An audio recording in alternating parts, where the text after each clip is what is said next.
နောက်ပြန်တော့ကျွန်တော်မမယ်အောက်တီရီရဆင်းတယ်ဟုတ်နားလေးတော့ရရောက်ပါကျွန်တော်တွေ့တယ်ဒီဟိုဘက်ကိုဂိုင်းဖယ်တာ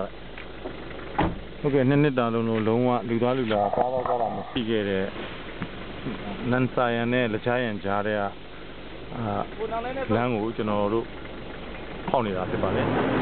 လုံးဝသွားလာမရှိခဲ့တဲ့အတွက်ကြောင့်လမ်းတွေကအခုလိုဖြစ်နေပါလေခိုင်နာ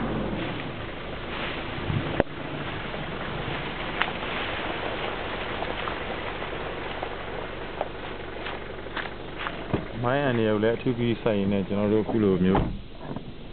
ဖြင်းချင်းစွာဟောင်းနေထွက်ခွာလာကြပါလေရှိရကိုခဏလေးကျန်းလို့ဒီအောက်တရားကြီး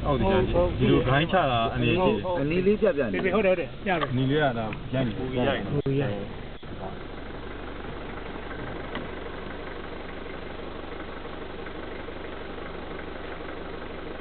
ကကျူးရီတွေ့မနေဘူး